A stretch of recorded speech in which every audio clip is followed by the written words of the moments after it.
school where I wasn't allowed to speak my language. I resisted. I retained my language by thinking in Tsiwet'en because they couldn't beat me for what I thought, for only what I spoke. The day I was taken into the school, I was 10 years old. When the door slammed shut behind me,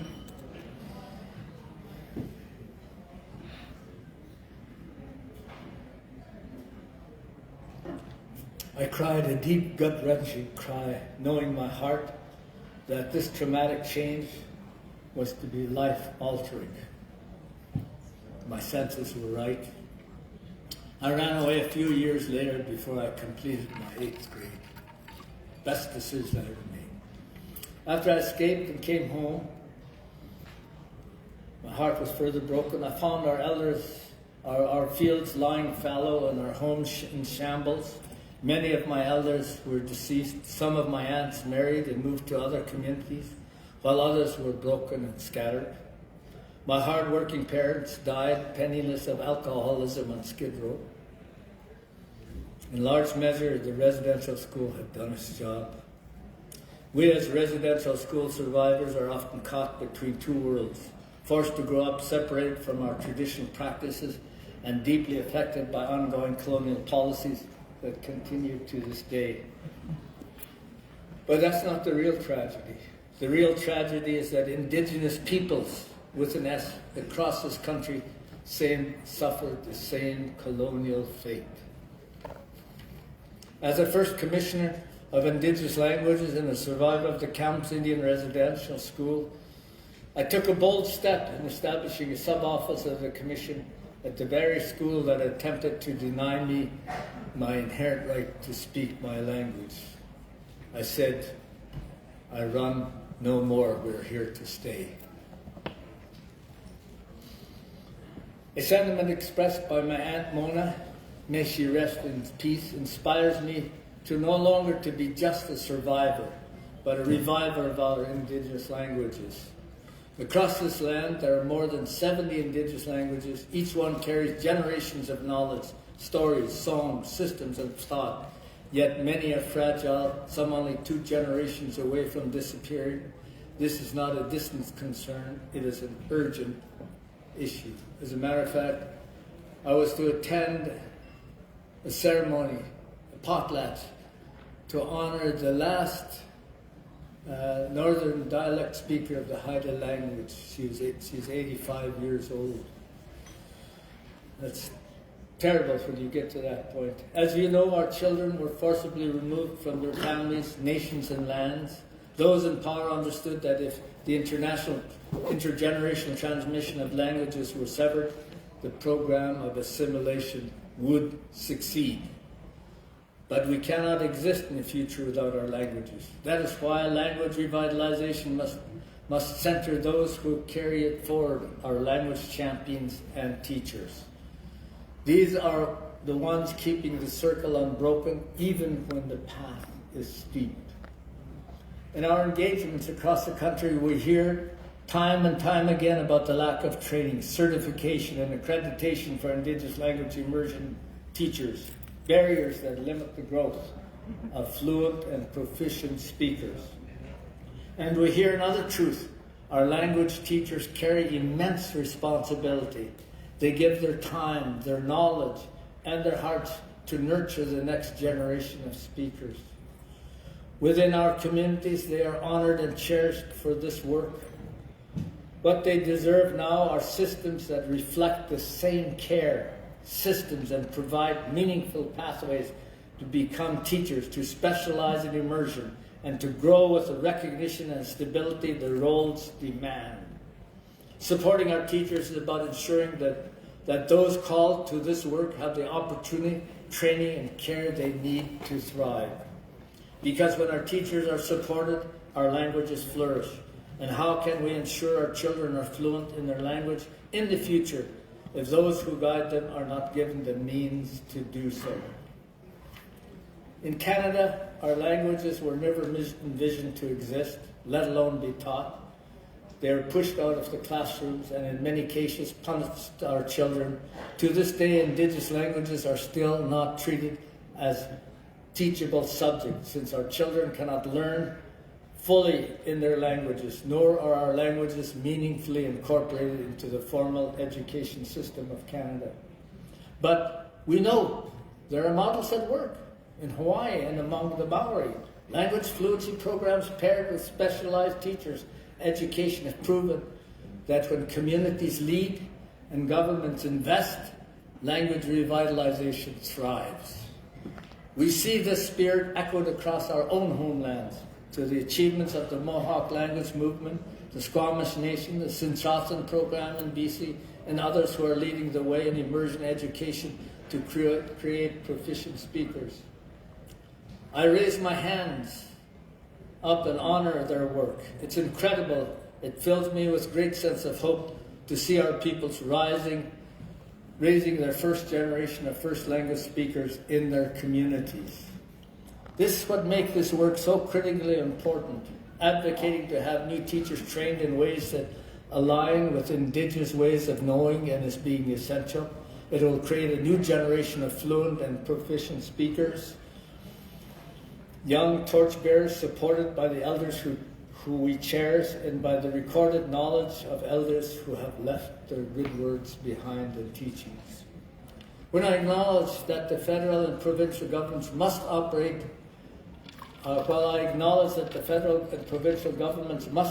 with fiscal prudence, that must never come at the expense of Indigenous peoples and especially our languages.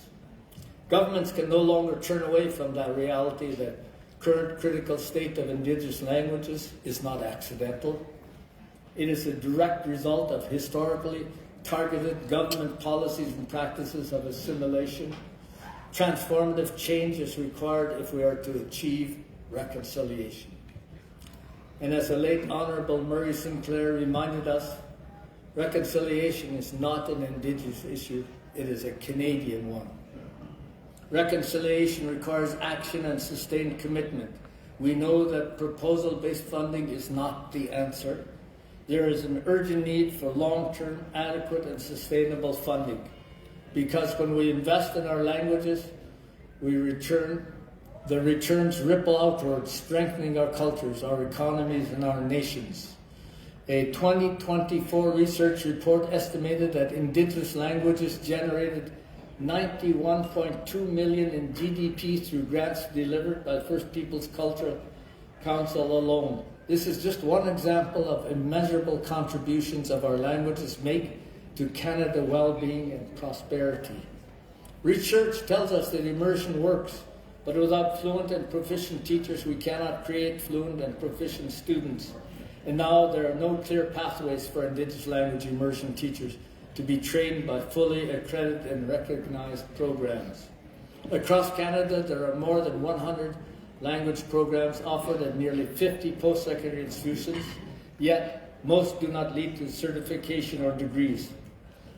Too often, fluent or proficient speakers are relied upon under temporary credentials or treated as paraprofessionals. This is stopgap, it's not a solution. Across Canada, that is why the Commission, together with partners, is advancing a fluency and immersion teacher education roadmap, a shared framework to strengthen the pathways that lead to fluency and to support the teachers who make revitalization possible. The roadmap responds directly to what we have heard from gatherings across the country and aligns with the Indigenous Language Act. It reflects the priorities of language champions, educators who are leading immersion programs, and calling for coordinated long-term approaches that build a critical mass of speakers. As a national convener, the Commission has been bringing together language champions, educators, institutions, partners from across the country to identify barriers, share promising practices, and amplify community-led efforts by outlining pathways for broader implementation. The roadmap is guided by principles of walking on two legs, one leg rooted in firmly Indigenous worldviews and knowledges, and the other engaging Western education systems not as an equal weight, but as a tool to be reshaped and realigned to serve Indigenous-led approaches. In this way, our path forward remains guided by the moral compass of our cultures and our histories. Rather than prescribing a single model, the roadmap enables many entry points for language programs and teacher education, recognizing the diversity of nations, languages, and realities across the land. It is designed to connect efforts, foster collaboration, and ensure that Indigenous peoples can access the supports needed to design and deliver their own fluency and immersion initiatives. This creates the conditions for success by upholding our inherent right, respecting our right to self-determination, ensuring sustained investment so that fluency can grow from generation to generation. Our work is urgent because our languages across the country are critically endangered, and even those considered viable are not safe. There is an over-reliance on existing speakers, and not enough second language learners become fluent and proficient. If we do not act now to build a strong base of fluent and proficient teachers, the number of speakers will continue to fall, and the inevitable will happen. The floor will drop out from under us. To meet this challenge, we will continue to bring together language champions from across the country to share models, collaborate on solutions, and lift up approaches grounded in the strengths of their own communities and organizations. This is about intergenerational transmission, a shift from studying our languages subject to living and learning through them. It means adapting, not simply adopting, global best practices, grounding them in Indigenous knowledges, and building specialized training for immersion teachers. This is how the Indigenous Language Act becomes purposeful, not just words on paper, but a living framework that ensures no language is left behind, including sign languages. And so the Indigenous Language Act is not just a law, it's a doorway, and it's up to us to walk through it. A whole of Canada approach is crucial to achieving the objectives of the International Decade of Indigenous Languages, UNDRIP, TRC calls to action, and Canada's own frameworks. Because what Canadians and Indigenous peoples do in support of each other will bring healing, inspiration, not only to Indigenous peoples, but to all. And with that in mind, let me close with this reflection. Our people often say we want to be wealthy, healthy, and wise. And of course, we do. Why not? But what good is all that if our languages and cultures are gone? What good is being healthy, wealthy, and wise if we cannot speak the words of our ancestors? If our children cannot hear their own languages? That would not be wholeness. That would be a loss. But the Commission believes in a different future, one where our languages flourish, where teachers are honored as nation builders and caretakers of the cradle of our spirit, where they are paid equitably, supported fully, recognized for the sacred work they do. We believe in a future where our children and young people grow up healthy, strong, and at peace with who they are, speaking their language, proudly claiming what was always rightfully theirs. This is the vision guiding the Commission's work. It is why we stand with you. The Office of the Commissioner of Indigenous Languages extends its appreciation to the Saskatchewan Indigenous Cultural Centre for hosting this gathering, a vital space for honouring the strength of our languages and the spirit those who carry them forward. As a Commission, we will continue to advocate for, amplify Indigenous-led solutions grounded in care, equity, and reciprocity. Our languages are the cradles of our spirit. When our languages flourish, so do our identities, our teachings, and our nations.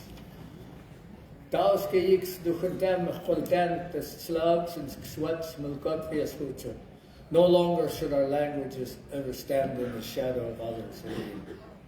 And in that strength, in that shared vision, Canada will be good and great for all.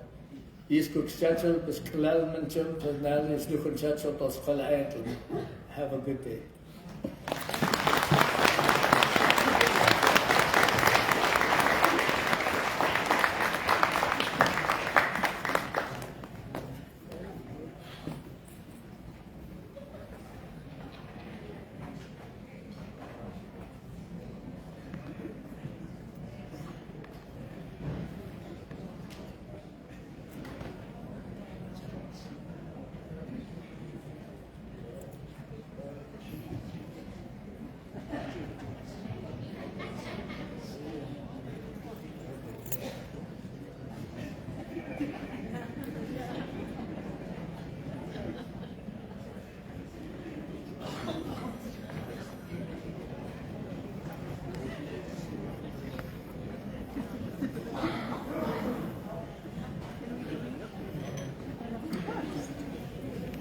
Thank you, Commissioner Ignace, for sharing your powerful vision and for reminding us how national advocacy and community work come together to breathe life into our languages.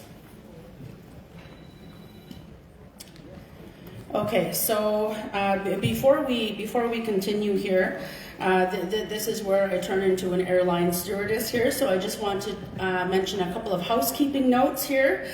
So we are going to prepare for a break here in just a few minutes. So over here to my right, we do have washrooms here, men and women's washrooms. As well at the back and out towards the front entrance, we also have washrooms there as well. We do have coffee and water at the back, so please help yourself.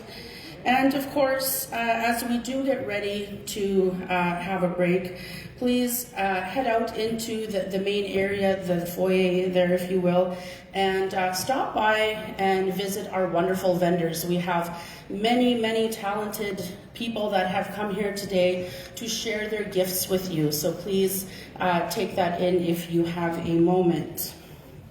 And of course, I just wanted to finish off, by acknowledging Commissioner Ignace for all of the incredible words and the vision that he brought forth. It is something that we need to absolutely take seriously. Our language is on a decline, and it is up to us to bring it back to life. This is a role that I take very seriously within my own personal life. I have been teaching beginner Soto lessons for the last 3 years, and I can't, thank you. I feel where Mr. Ignace comes from, because I was very fortunate to be raised by my late grandmother, who passed down the Soto language to me. And I didn't know it then, but I sure know it now, that I won the lottery when I was a kid. I won that language lottery, and I'm very fortunate to this day for being able to relearn it and pass it on for those that are willing.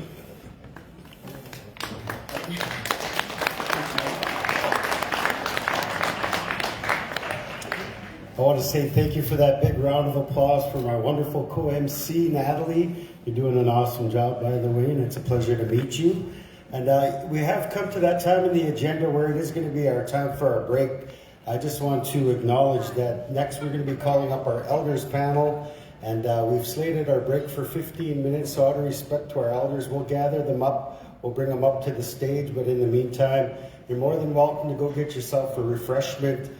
Visit the trade show out back there. We have some sellers, and we also have some organizations supporting the conference this year, bringing their organizations booths out to promote their business as well. So we want to say thank you and acknowledge all of them.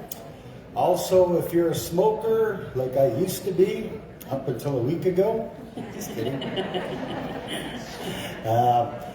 There's designated smoking areas, and it's not quite as far as the grandstand over there, but it's not quite by the doors, of course, with the city bylaws and stuff like that. So you're more than welcome to look for those signs out there as well. And we respectfully ask, we're slated to start at 11 o'clock, and we want to make sure our elders get the due amount of time that they deserve. So if you could try your best to be back at 11, we want to start at 11 o'clock sharp. So thank you.